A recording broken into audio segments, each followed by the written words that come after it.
રાધે ગોવિંદ રાધે ગોવિંદ રાધે હરિ ઓમ હરિ ઓમ હરિ ઓમ. જગતજનની માં પાર્વતી, શિવ ઉમાપતિ, મહાદેવ, ગણપતિ, રીતિ સિદ્ધિ નરાતા લાભ સુખ પાર્થવ પાર્વતી માં શિવની હાથ પેઢીની જો 18 વર્ષના હોળીઓનાથ મહાદેવ કોટી દેવો તમારા 18 વર્ષના સ્વ પરિવારના બધાના કાર્ય કરે એવી મારી બ્રાહ્મણની રોજ પ્રાર્થના ચાલુ જ છે. તમારા હાથથી તમારા મોઢા ધોવાઈ જાય. આમ બધાની જરૂર પડે, માટીની બી જરૂર પડે છે, પણ તમને ભગવાન કોઈના હોશિયાળા ના બનાવે એના માટે રોજ 18 વર્ષ માટે પ્રાર્થના કરું છું. સમજી લેજો અણભક્તો, મારે તમારી પાસે કોઈ પાસે કાંઈ જોતું નથી. મને મારા રામે, મારા શિવે, કોટી દેવોએ પહેલા મારા મા બાપ, પછી ભગવાન. મા બાપે ઘણું આપેલું છે, એના ખૂબ મારી ઉપર આશીર્વાદ છે, અઢળક આશીર્વાદ છે મારા માતા પિતાના. મેં કોઈ જગ્યાએ બહાર ગામ જતો નથી, વિદેશ ગયો નથી, કોઈ જગ્યાએ ગયો નથી. ખાલી 10 વર્ષથી તો મુંબઈ નથી ગયો. સમજી લેજો, 5-7 વર્ષથી 10 વર્ષથી મુંબઈ નથી ગયો. કેટલા ગ્રાહકો લંડનથી બોલાવે, અમેરિકાથી બોલાવે, ફોરેનથી બોલાવે, બધે ફોનમાં વાત કરી લો ને એને ઈચ્છા હોય બેગમાં મોકલી દે. બાકી હું ક્યાંય નીકળતો નથી. મારે વિદેશમાં જવું નથી. વિદેશમાં જવું હોય તો આગળ જઈ શકું છું, પણ વિદેશમાં મને એ પૈસો જોતો નથી. ગ્રાહક પ્રેમથી મોકલે છે, એ છતાં હું લઉં છું. પૈસા અહીંયા કોઈને હાલતું બી નથી, પણ જજમાન પ્રેમથી આપે છે, વિદેશથી મોકલે, બેંકમાં જમા કરી દે, એટલે હું જમા હાથોહાથ પૈસા લેતો જ નથી આના. એનું કારણ છે કે માતા ભારત છે, આપણી માં છે. હિન્દુ આપણો ધર્મ છે. સનાતન સત્યમ શિવમ સનાતન ધર્મ. એક જ માં, એક જ બાપ ને એક જ ગુરુ. ખાસ ધ્યાન રાખજો. તમારા 18 વર્ષના તમારા હાથથી મોઢા ધોવાઈ જાય. ખૂબ સુખી થાઓ, ખૂબ આગળ આવો, સારો ધંધો, પ્રગતિ. બાકી 8 કલાક તમને ટાઈમ કરતા, મહેનત કરતા કાંઈ મળતું ન હોય તો આંખમાં કરવું પડ્યું હોય તો કઢાવવું પડે. કપડાં મેલા થઈને સાપો આપવો પડે. દાન કરો તો દોષ જાય, પૂન કરો તો પાપ હટે. કાંઈ મેલું નજર કોઈનું મૂકેલું હોય, કોઈની દ્રષ્ટિ હોય, કોઈ ગ્રહ નડતો હોય, શનિની નજર પડી જાય તો પથારી ફરી જાય. મા માટે પાર્વતી માટે મેલ બનાવ્યો તો ભોળાનાથે, અને શનિએ દ્રષ્ટિ નાખી દીધી હતી, મેલ આખો બળી ગયો હતો. એટલે દ્રષ્ટિ બધા ભગવાનને બી લાગે, ગ્રહો બધાને લાગુ પડે. રામ ભગવાનને લાગુ પડ્યા હતા. 12મા સ્થાનમાં રાહુ હતો. જો 100, 8મો ને 12મો જો જન્મનો હોય તો રામ પછી સીતાને, તો સીતાજીને વન જવું પડ્યું હતું. આખા કુટુંબને ભોગવવું પડ્યું હતું. એટલે ગ્રહ કરે એવું દેવ ન કરે. ગ્રહ કોઈ નડતો હોય, કોઈ તકલીફ હોય તો તમારા માટે આમાં નંબર આપેલો છે. ગ્રહની વીટીના જે પૈસા થાય એવું લઉં છું. જ્યોતિષ તમે મને ગમે એટલા પ્રશ્ન પૂછો, એનો એક રૂપિયો માંગતો નથી. એની કોઈ પૂજા કરવામાં આવે તો બ્રાહ્મણોને બેહારવા પડે, સામાન પૂજાનો લેવો પડે. માનું દૂધ છે. તમે એમ કહો બાપુ કથા કરવા આવો, કથાઓ વાંચી જાઓ, પણ કથાની 3 કલાક બેહો એના પૈસા ન લો. પણ કથામાં જે સામાન જોવે જજમાન આપે તો ફળ મળે, નકર એ બી નથી લેતો. સમજી લેજો અણભક્તો. પણ જજમાનની પૂજા હોય એટલે તમારા તરફનો સામાન હોવો જોઈએ તો જ કાર્ય થાય છે, નકર કામ થતા નથી. એક ખાસ ધ્યાન રાખજો. હા, 3 કલાક કથા કરો, સત્યન ભગવાનની બોલાવો, તમારી ઘરે રામ કથા કરાવો, શિવ કથા 7 દિનની કરાવો, તો એનો 1 રૂપિયો લેતો નથી. તમે મને કવરમાં નાખીને પૈસા આપો તો એ ન લો. માનું દૂધ છે, જ્ઞાન છે, હું બાટું છું. હું જ્ઞાન મને ભોળાનાથે આપેલું છે, એ હું બધું બાટું છું મારા મા બાપના આશીર્વાદથી. બાકી જ્ઞાનના પૈસા હું લેતો નથી. એક ખાસ ધ્યાન રાખજો અણભક્તો. એક આપણી ગાય માતા રોજની 50,000 કતલખાને જે જઈ રહી છે, એનો મેન અગ્રવાલ, સતીશ અગ્રવાલ એનો મેન છે, ઓનર. કબીરનું નામ રાખેલું છે.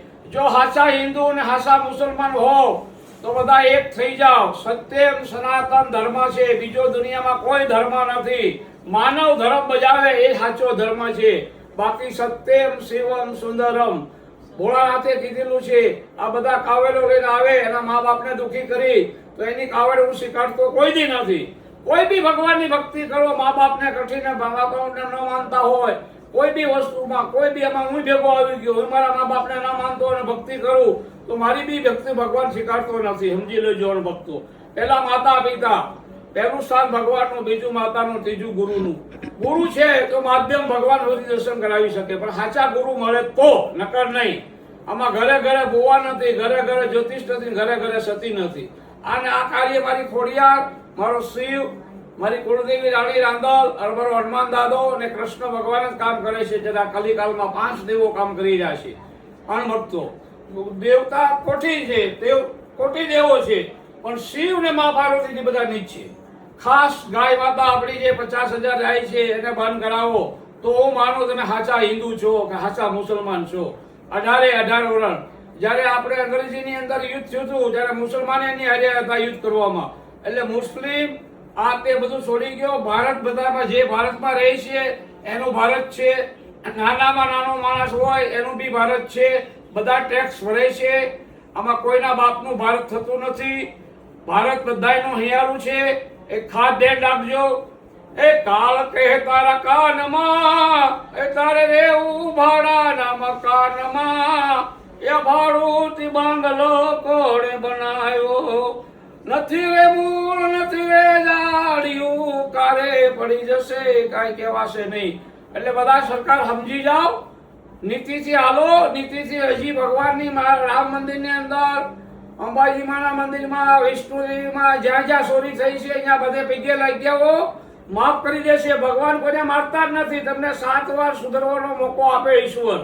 7 વાર તમે ન સુધરો તો 8મી વાર બીજા પાસે મરાવે છે. એ તો મારતા જ નથી. સમજી લેજો ભક્તો, ખાસ ધ્યાન રાખજો. જે વસ્તુ કરી હોય શિવના ભોળાનાથના મંદિરમાં, અંબાજીના મંદિરમાં, રામજીના મંદિરમાં, બદ્રીનાથ, બધે વસ્તુ વિષ્ણુ દેવી ત્યાં જઈને પૈકી લાગ્યા હો તો હજી તમારી ઇજ્જત આબરૂ વધશે. એમાં તમે નિશા બાપના નહીં થઈ જાઓ. ખાસ ધ્યાન રાખજો. અણભક્તો, સરકારને મારે કહેવાનું છે જીવ હત્યા બંધ કરાવો. મારે તારું કાંઈ બીજું જોતું નથી. જીવ હત્યાના લાયસન્સ બંધ કરાવજો તો જ મારો આત્માને શાંતિ થશે. નકર મારા આત્માને શાંતિ નહીં થાય. મારા કહેવા પ્રમાણે 90% પબ્લિક જાગી ગઈ છે, ખાલી 10% બાકી રહી છે. એટલે સરકારને એ કહેવાનું છે તમારે ધ્યાન પડે તે કરો. ભગવાનના મંદિરમાં છોડી ગયો, બાકી બીજે જ્યાં કરવું હોય ત્યાં કર્યા કરો. ભગવાનના મંદિરમાં જઈને ભેગા બધા રહી ગયા હો તો હજી ભગવાન તમને માફ કરશે. એક મા બાપને આશ્રમમાં મૂકે તો ખાસ લઈ આવજો. ખાસ ધ્યાન રાખજો. અણભક્તો એક સોસાયટીનો પૈસો ખાતા નહીં. સોસાયટીનો પૈસો જે બી ખાય એને નરકમાં વાસ રહેશે. એક ગાય માતાનો હિસ્સો કોઈ બી ખાય એનો નરકમાં વાસ રહેશે. એક ધર્માદો એટલે માંદો, હંમેશ માટે માંદો. ધર્માદો કદી ખાવો નહીં. ધર્માદામાં 2 નંબરે નાણું આવતું હોય મોકલે બીજા બિચારા શક્તિ પ્રમાણે. કોઈ 2 લાખ 5 લાખ રૂપિયા મોકલી શકે છે. જે મહેનતથી કમાતો હોય એ વધારે ન મોકલી શકે.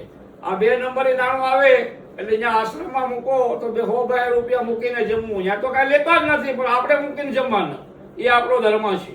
ખાસ ધ્યાન રાખજો હંમેશ માટે. આ રામકથા તમને કાલની આપી રહ્યો છું.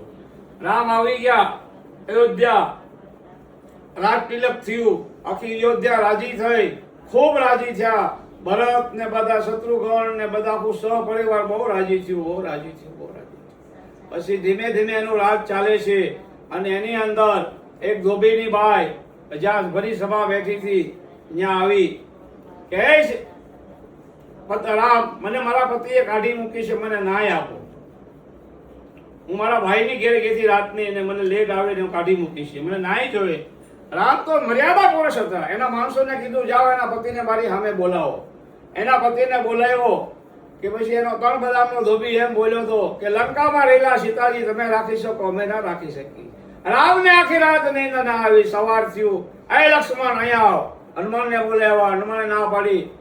બધાને કીધું, આખું અયોધ્યા રહ્યું. એની માં લક્ષ્મણ તો બહુ રહ્યો કે મારા આ 14 વર્ષ તમારી સાથે, મારી માં તમારી સાથે 14 વર્ષ રહી. એ કલંકી કેમ કહેવાય? મને ખબર છે મારી પત્ની પવિત્ર છે, હું જાણું છું તમારી બધા કરતા, પણ હું રાજા છું. મારા માટે બેડી બંધાઈ ગયેલી છે. આ રાજાનો સવાલ છે. પ્રજાનું પાલન કરવું એ મારો સાચો ધર્મ છે. જાઓ. રાજા બોલે છે, રામ નથી બોલતો. એમ કરે ને લક્ષ્મણ સીતામાને મૂકવા જાય છે. સીતામાને મૂકવા જાય પછી લક્ષ્મણ કહે છે કે માં હું મૂકવા જાઉં છું, તમને આવું છું, પણ હવે તમારી પાસે જ રહી. હું આ અયોધ્યા પાછો નહીં આવું. પછી સીતામા એને સમજાવે છે કે જે મારું થવું એ થાય, પણ તમારે તો અયોધ્યા જવું જ પડશે. નહીં માં, તમને છોડીને હું નહીં જાઉં. હવે તમારી સાથે જ રહેવાનું છું, હું નહીં જાઉં. એમ કરીને સીતાજી કહે છે કે રામ નાર કોણ કરશે, ઘોડલાની વાગુ કોણ સંભાળશે. એ મારા દેવર તમે ઘરે જતા રહ્યો, મારું જે થવું થાય, તમે રામને રખોકા કરો. એમ કરીને સમજાવીને લક્ષ્મણને ઘરે મોકલી દીધો. સીતાજીમાં આપઘાત કરવા તૈયાર થઈ ગયા, પણ ડાયા હતા. જનક પુત્રી હતા, ધરતીની પુત્રી હતા, રાવણની દીકરી હતી. ઋષિઓનું લોહી હતું એની અંદર. આપઘાત ના કરી અને વાલ્કી ઋષિના આશ્રમમાં 2 બાળકનો જન્મ આપ્યો, લવ ને કુશનો. પછી રામને ખબર હતી, રામ તો ભગવાન હતા, વર્ત બધું વર્ત ક્યાં છે. એ રામે હનુમાનને બોલાવ્યા કે જ્યાં સુધી છોકરા મોટા ન થાય ત્યાં સુધી તમે કોઈને ખબર ન પડે એવી રીતે એની સેવા કરો અને બ્રાહ્મણ થઈને જાઓ. એ આશ્રમમાં હનુમાન દાદાએ કે હું લાવી દઉં, સીતામાને લઈને આવું કે નહીં આવે. તો ગમે એમ કરી તો એ નહીં આવે. એને ફરજિયાત મેણું બહુ બોલ્યા છે એટલે નહીં આવે. એમ કરીને હનુમાન દાદા બ્રાહ્મણનું રૂપ લઈને ગયા. લાકડા લઈ આવે, ફ્રૂટ લઈ આવે, શાકભાજી, રાતના રાક્ષસો આવે એને એકે એકને મારે. એ મારો હનુમાન દાદા સીતામાના લવ ને કુશની રખવાલા કરે છે. ઓળખી નહોતા થઈ કે હનુમાન છે. એને રામે મોકલ્યા હતા, બ્રાહ્મણનું રૂપ લઈ લીધું હતું. એમ કરી અને ત્યાં મોટા મોટા છોકરા થાય છે ને ભણાવે છે. આ કથા પાછો તમને હું કાલે આપીશ. ઓમ નમો નારાયણ, જય સિયારામ.